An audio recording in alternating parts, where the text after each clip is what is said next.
The coffee shop fell silent except for the sound of a man's fist slamming against the marble counter. Sarah watched as the businessman's face turned crimson, his voice rising with each venomous word hurled at the barista, a young woman whose hands trembled as she tried to explain the payment system malfunction.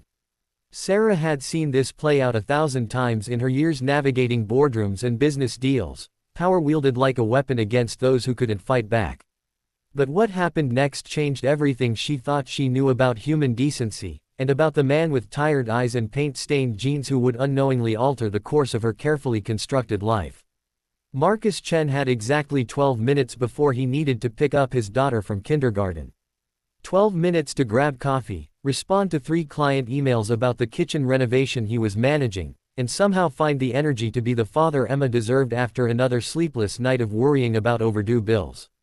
The Riverside Cafe wasn't his usual stop, but the truck had started making that grinding noise again, and he'd pulled over before it became another expense he couldn't afford.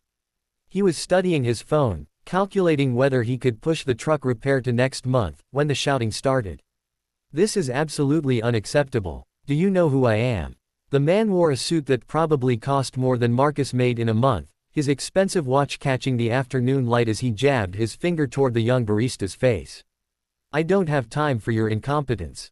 The girl, she couldn't have been more than 19, was blinking back tears. "Sir, I'm so sorry. The card reader just went down. If you could just wait a moment. I've been waiting. I have a meeting in 20 minutes that's worth more than you'll make in your entire pathetic life." Marcus felt his jaw tighten.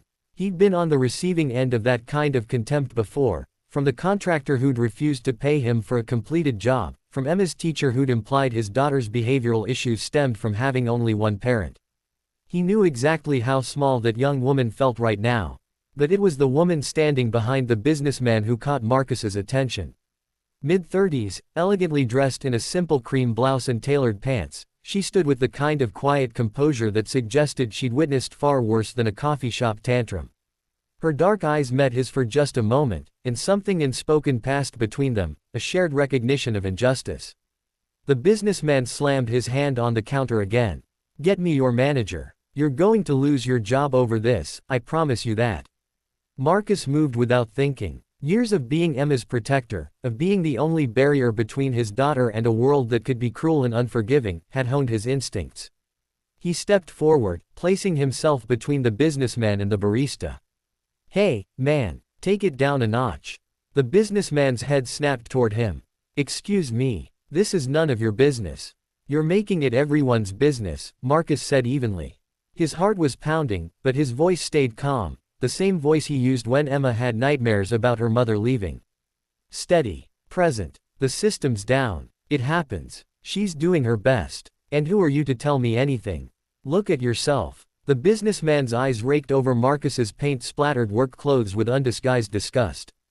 "Some blue-collar nobody who probably can't even afford coffee here." Marcus felt the familiar burn of shame but pushed it down. "Maybe. But at least I know how to treat people with respect. That's free, by the way." "This is ridiculous." The businessman pulled out his phone. "I'm calling corporate. This establishment is a disgrace, and so are its customers." "Sir," the young barista tried again, her voice small. "The system just came back up. I can help you now."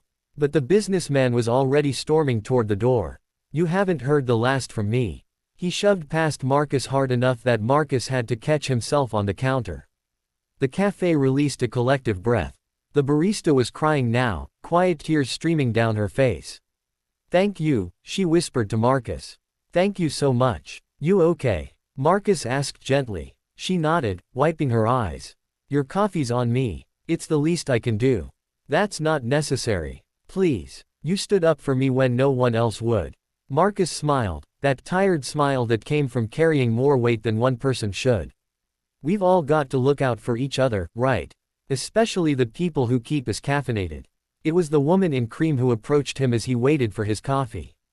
Up close, Sarah could see the exhaustion etched into his features, the worry lines that spoke of sleepless nights and heavy burdens. But she also saw something else, a fundamental kindness that hadn't been extinguished by whatever hardships had carved those lines into his face. "That was a good thing you did," she said simply. Marcus shrugged. "Wasn't anything special. Just basic human decency. You'd be surprised how rare that's become. Sarah extended her hand. I'm Sarah. Marcus. His handshake was firm, honest. Though I should probably get going. My daughter gets out of school soon. How old? 5. Emma. She's. Marcus's entire face transformed when he smiled. She's everything. Sarah recognized that expression. She'd seen it in the mirror once, years ago, before the demands of building her empire had consumed everything else. Before she'd forgotten what it meant to connect with another human being without calculating their net worth or strategic value. Single parent? She asked, then immediately regretted the intrusion. I'm sorry. That's personal. But Marcus didn't seem offended. 2 years now. Her mom decided she wanted a different life. Can't really blame her. Being a parent is hard. Being a good parent is hard, Sarah corrected. There's a difference. Something in her tone made Marcus look at her more closely. You have kids. No. I have companies. 15 of them, actually. She said it without pride or shame, just fact. I'm what people call successful. But watching you just now, defending someone who couldn't defend themselves, risking a confrontation when you clearly have enough on your plate. She paused, choosing her words carefully. That's a kind of richness I've forgotten how to achieve. Marcus looked confused. I'm not sure I follow. I own this coffee shop, Sarah said quietly. I own the chain. 47 locations across the state. I was here today because I like to visit them unannounced, see how they really operate when no one's putting on a show for the boss. She gestured around the cafe. I saw everything that happened. That young woman you defended. She's been working here for 3 months, putting herself through community college.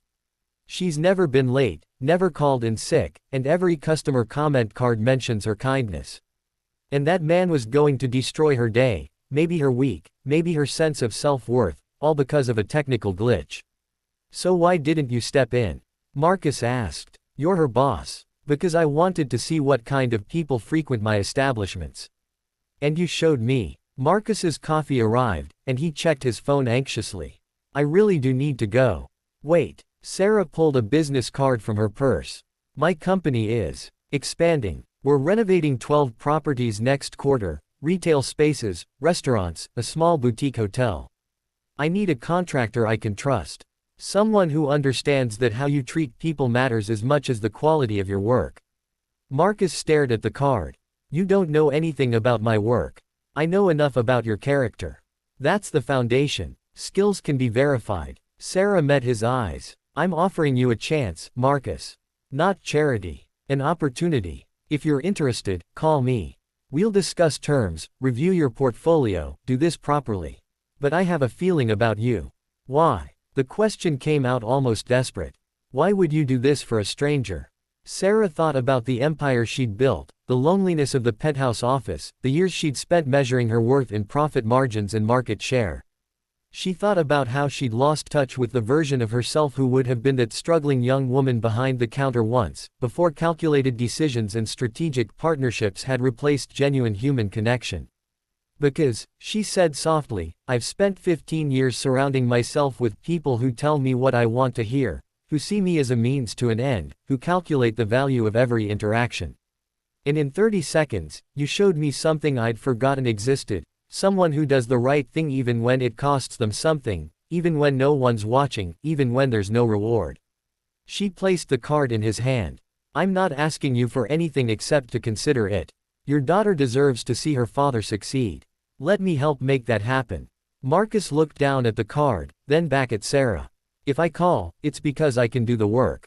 Not because of what happened today. I wouldn't respect you if you felt otherwise. He nodded slowly, pocketing the card. I need to go get Emma.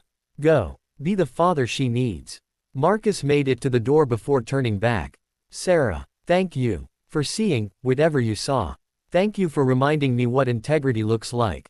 3 months later, Marcus stood in the newly renovated lobby of the Riverside Boutique Hotel, the flagship property of Sarah's latest expansion.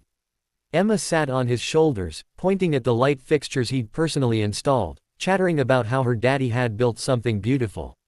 Sarah watched from across the room, seeing not just the impeccable craftsmanship but the pride in Marcus's eyes, the way his daughter looked at him like he'd hung the stars. The contracts had been legitimate, the work grueling, the pay fair but not extravagant. Marcus had earned every dollar. But more than that, he'd reminded Sarah why she'd started building in the first place. Not to accumulate wealth, but to create spaces where people felt valued, where kindness could flourish, where human connection mattered more than profit margins. As Emma's laughter echoed through the lobby, Marcus caught Sarah's eye and smiled. That same tired but genuine smile from the coffee shop, now tinged with hope instead of exhaustion. Sometimes, Sarah thought, the best investments aren't measured in dollars. They're measured in the moments when strangers choose compassion over convenience, when tired single fathers defend young baristas they'll never see again, when kindness creates ripples that transform not just one life, but many. And sometimes, those investments return dividends beyond anything you could calculate, teaching us all that true wealth lies not in what we own, but in who we choose to be when nobody's keeping score.